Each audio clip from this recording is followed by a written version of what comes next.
అందరికీ నమస్కారం. వరమహాలక్ష్మి వ్రతాన్ని ఆచరించేటటువంటి వారు ఏ వస్తువుల్ని ముందుగా సిద్ధం చేసుకోవాలో ఈ వీడియోలో తెలుసుకుందాం. అదేవిధంగా వరమహాలక్ష్మీదేవి వ్రతం ఉదయం చేయాలా, సాయంత్రం చేయాలా, వ్రతాన్ని ఎప్పుడు ఆచరించాలి, అదేవిధంగా వరమహాలక్ష్మి వ్రతాన్ని చేసేటటువంటి వారు కలశంలో ఏ వస్తువుల్ని వేయాలి అనేటటువంటి ఎన్నో విషయాలను ఈ వీడియోలో మనం వివరంగా తెలుసుకుందాం.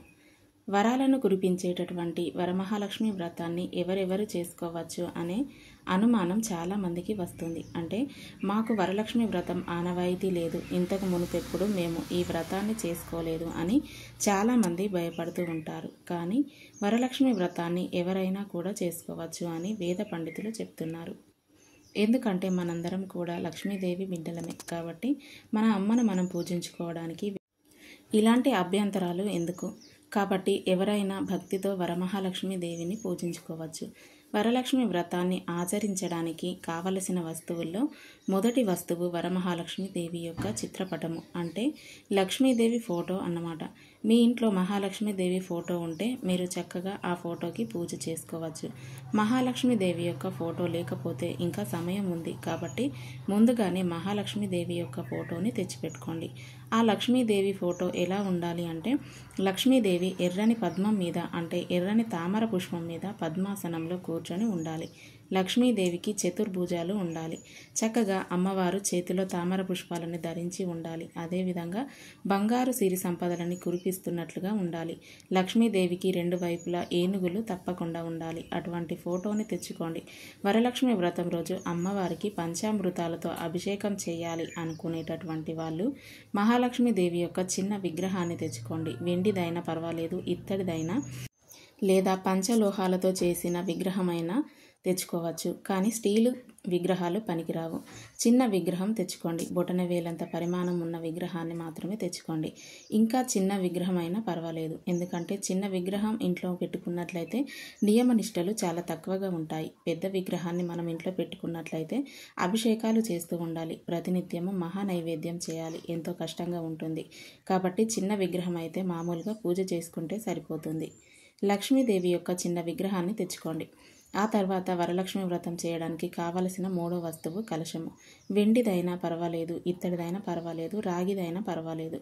ఒక కలశాన్ని కూడా ముందుగానే ఏర్పాటు చేసి పెట్టుకోండి. ఆ తర్వాత నాలుగో వస్తువు పీట.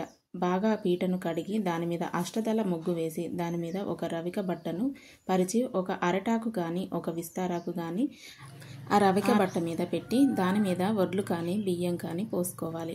దాని మీద కలశ స్థాపన చేసుకోవచ్చు. ఆ తర్వాత కావలసిన వస్తువుల్లో చెరుకు బిళ్ళలు, అరటాకు బిళ్ళలు, మామిడాకులు అన్నమాట. మామిడాకులు వరమహాలక్ష్మి వ్రతం రోజు తోరణం కట్టడానికి మామిడాకులు తెచ్చుకుంటాం కదా, వాటినే కలశంలో పెట్టుకోవడానికి ఉపయోగించుకోవచ్చు. వరమహాలక్ష్మీదేవికి అటుపక్క ఇటుపక్క చెరుకు పిల్లలు, అరటి పిల్లలు మండపంలో కట్టినట్లయితే చాలా మంచిది అని మనకు వ్రత కల్పనలో చెప్పి ఉన్నారు. కొంతమందికి ఇవి దొరకకపోతే కూడా మహాలక్ష్మీదేవి పూజ చేసుకోవచ్చు. దొరికితే తప్పకుండా సంపాదించండి. దొరకకపోతే మామూలుగా మహాలక్ష్మీదేవిని పూజించుకోవచ్చు. ఇక వరలక్ష్మి వ్రతం చేయడానికి ముఖ్యంగా 5 కొబ్బరికాయలు కావాలి. మహాలక్ష్మీదేవికి కలశం మీద పెట్టడానికి ఒక కొబ్బరికాయ, అదేవిధంగా వ్రతం చేసినప్పుడు కొట్టడానికి ఒక కొబ్బరికాయ, మళ్ళీ సాయంత్రం పూజ చేస్తున్నప్పుడు అమ్మవారికి కొట్టడానికి ఒక కొబ్బరికాయ, ఉద్వాసన చెప్పినప్పుడు అంటే అమ్మవారి కలశాన్ని కదిలిస్తాం కదా, అప్పుడు హారతి చేసి కొబ్బరికాయ కొట్టాలి.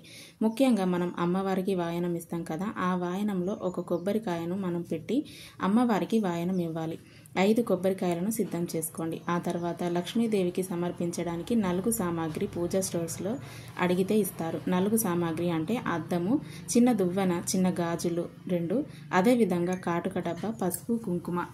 ఈ నలుగు సామాగ్రి ప్యాకెట్ను కూడా మహాలక్ష్మి వాయనంలో ఉంచాడు. మహాలక్ష్మీదేవికి ఇంటికి పిలిచినప్పుడు తప్పకుండా అమ్మవారికి వాయనంతో పాటు నలుగు సామాగ్రిని కూడా ఇవ్వాలి. ఎందుకంటే ఆవిడ పెద్ద ముత్తైదువు కదా, మన ఇంటికి పిలిచినప్పుడు అమ్మవారిని చక్కగా గౌరవించాలి. వరమహాలక్ష్మీదేవికి కట్టడానికి ఒక చీర, మీ స్తోమతను బట్టి చీరను తెచ్చుకోండి. తర్వాత ఒక 10 రవికలు తెచ్చుకోండి. మహాలక్ష్మీదేవికి వాయనం ఇవ్వడానికి ఒక రవికను, అదేవిధంగా మీ ఇంటికి వచ్చిన ముత్తైదువులకు వాయనం ఇవ్వాలి కదా, వారికి వాయనం ఇచ్చినప్పుడు పసుపు, కుంకుమ, తాంబూలం, ఒక పండు ఇచ్చినప్పుడు ఒక రవిక గుడ్డను కూడా తప్పకుండా ఇవ్వాలి. దానితో పాటు పచ్చరంక గాజులు, 8 మంది ముత్తైదువులకు ఇస్తే చాలా మంచిది. ఎందుకంటే పచ్చరంగు గాజులు అంటే లక్ష్మీదేవికి చాలా ఇష్టము. పచ్చరంగు గాజులు వాయనంలో మీరు ఇచ్చినట్లయితే మీ కుటుంబం 10 కాలాల పాటు పచ్చగా ఉంటుంది. మహాలక్ష్మీదేవి అనుగ్రహం కలుగుతుంది. అదేవిధంగా వరమహాలక్ష్మి వ్రతం రోజు ఇంటికి వచ్చినటువంటి వారికి అందరికీ శనగల్ని ఇవ్వండి. చిన్నపిల్లలు ఇంటికి వచ్చినట్లయితే వాళ్ళకి కూడా శనగల ప్రసాదాన్ని ఇవ్వండి. ఆ తర్వాత వరమహాలక్ష్మి దేవికి సమర్పించడానికి ఒక పువ్వుల హారము మీరు షాప్లో అయినా కొనుక్కొని రావచ్చు, లేకపోతే ఇంట్లో మీరే ఒక పూల హారాన్ని తయారు చేసుకోండి. అదేవిధంగా అమ్మవారికి తామర పుష్పాలు, కలువ పువ్వులు అంటే చాలా ఇష్టము. తామర పుష్పాలు, కలువ పువ్వులు కూడా సిద్ధం చేసుకోండి. ముఖ్యంగా విడి పూలు, మల్లెపూలు, చామంతి పూలు, గులాబీ పువ్వులు అమ్మవారికి అష్టోత్తర శతనామావళి మనం పూజ చేస్తాం కదా, ఒక్కొక్క నామానికి ఒక్కొక్క పువ్వును అమ్మవారికి సమర్పించాలి. ఆ తర్వాత వరమహాలక్ష్మి వ్రతం చేయడానికి పసుపు కుంకుమ, దీపంలో వేయడానికి ఒత్తులు, ఆవు నెయ్యి లేదంటే నువ్వుల నూనె. ఆవు నెయ్యి చాలా శ్రేష్టము, దొరకకపోతే నువ్వుల నూనె సిద్ధం చేసుకోండి. అగరబత్తీలు, కర్పూరము, అమ్మవారికి సమర్పించడానికి తాంబూలం, ముఖ్యంగా తోరం చేతికి కట్టుకోవాలి కదా. అదేవిధంగా 3 పోగుల దారాన్ని కూడా తెచ్చుకోండి. దారాన్ని మనం చక్కగా తీసుకొని దానికి పసుపు పూసి కుంకుమ బొట్లు పెట్టి ఒక తులసి దళం లేదా ఒక పువ్వును ముడివేసి ఆ తోరణాన్ని మనం వ్రతం చేసిన రోజు చేతికి కట్టుకోవాల్సి ఉంటుంది. ఈ వరమహాలక్ష్మి పూజలో అభిషేకం చేయాలనుకునేటటువంటి వాళ్ళు ముందుగానే పంచామృతాలను సిద్ధం చేసి పెట్టుకోండి. పాలు, పెరుగు, తేనె, నెయ్యి, చక్కెర. ఎందుకంటే ఒకసారి మనం పూజలో కూర్చున్న తర్వాత మధ్య మధ్యలో మళ్ళీ పైకి లేవకూడదు. ఈ వస్తువులన్నీ కూడా ముందుగానే సిద్ధం చేసి పెట్టుకొని ఆ తర్వాత పూజకు కూర్చోండి. ఒకసారి పూజ ప్రారంభించిన తర్వాత మళ్ళీ పూజ పూర్తయ్యే వరకు పైకి లేవకూడదు. అదేవిధంగా అక్షింతలు, ఉద్దరణి, గంట ఇవన్నీ కూడా ఇంట్లో ఉన్నటువంటి వస్తువులే కదా, సిద్ధం చేసి పెట్టుకోండి. అదేవిధంగా వరలక్ష్మి వ్రతంలో అమ్మవారికి సమర్పించడానికి పంచఫలాలు కావాలి. పంచఫలాలు అంటే 5 రకాల పండ్లు అన్నమాట. 5 రకాలు పెట్టలేని వారు 3 రకాలు లేదా డజన్ అరటి పండ్లు పెట్టుకొని అమ్మవారికి పూజ చేసుకోవచ్చు. తర్వాత లక్ష్మీదేవికి నివేదించడానికి బొబ్బట్లు, చిత్రాన్నము, పులిహోర ఇలా 5 రకాల నైవేద్యాలు సిద్ధం చేసుకోండి. లేకపోతే 3 రకాలైనా చేసుకోవచ్చు. ఇంకా ఎక్కువ చేసుకోగలుగుతాం అనుకునేవారు మీ ఇష్టం వచ్చినన్ని రకాల వంటలు చేసి అమ్మవారి నివేదన చేసి మీరు ప్రసాదంగా స్వీకరించవచ్చు. మీ ఇష్టం వచ్చినన్ని రకాల వంటలు చేసి అమ్మవారికి నివేదన చేసి మీరు ప్రసాదంగా స్వీకరించవచ్చు. ఇప్పుడు వరలక్ష్మి వ్రతం చేసేటటువంటి వాళ్ళు కలశం ఎలా పెట్టుకోవాలో మనం తెలుసుకుందాం. కలశం కోసం ఒక రాగి చెంబు కానీ ఇత్తడి చెంబు కానీ తీసుకొని దాన్ని శుభ్రంగా కడిగి ఆరబెట్టుకున్న తర్వాత ఒక ప్లేట్లో వడ్లు కానీ బియ్యం కానీ పోసుకొని దాని మీద కలశాన్ని పెట్టండి. ఆ తర్వాత 3 పోగుల దారం తీసుకొని దానికి పసుపు పూసి ఒక పసుపు కొమ్మును ముడివేసి దానికి కుంకుమ బొట్టు పెట్టుకొని కలశానికి కట్టుకోవాలి. అంటే అది మాంగళ్యంగా మనం భావించాలి. ఆ కలశంలోకి కొంతమంది బియ్యం పోసి మామిడాకులు పెట్టి దాని కొబ్బరికాయను పెట్టి ఆ కొబ్బరికాయకు పసుపు పూసి తిలకం పెట్టి వరమహాలక్ష్మీదేవిని ఆవాహనం చేస్తారు. మరికొంతమంది కలశంలోకి నీళ్లు పోస్తారు. మీరు బియ్యం అయినా పోసుకోవచ్చు, కలశంలోకి నీళ్ళైనా పోసుకోవచ్చు. నీళ్లు పోసినట్లయితే కాస్త ఆవు పాలు పోస్తారు. ఎందుకంటే లక్ష్మీదేవి క్షీర సముద్రం నుండి వచ్చింది కదా. ఆ తర్వాత అందులో కాస్త పసుపు కుంకుమ వేసి ఒక పుష్పాన్ని వేసి ఒక వెండి నాణెము లేదా బంగారు నాణెము లేదా రాగి నాణెము వేస్తారు. 2 యాలకులు 2 లవంగాలు కూడా వేసి దాని మీద మామిడాకులు పెట్టి కొబ్బరికాయను పెట్టుకొని పసుపు పూసి తిలకం పెట్టి అందులోకి వరమహాలక్ష్మీదేవిని ఆవాహనం చేస్తారు. ఇలా 2 సాంప్రదాయాలు ఉన్నాయి. మీరు ఎలాగైనా చేసుకోవచ్చు. వరలక్ష్మి వ్రతం అయిపోయిన తర్వాత ఉద్వాసన చెప్పిన తర్వాత మీరు కలశం కింద అదేవిధంగా కలశంలో బియ్యం పోసినట్లయితే ఆ బియ్యాన్ని ఏం చేయాలి అంటే చక్కగా పొంగలి చేసి మీరు మీ కుటుంబ సభ్యులు స్నేహితులు అందరూ చక్కగా అమ్మవారి ప్రసాదంగా తీసుకోవాలి.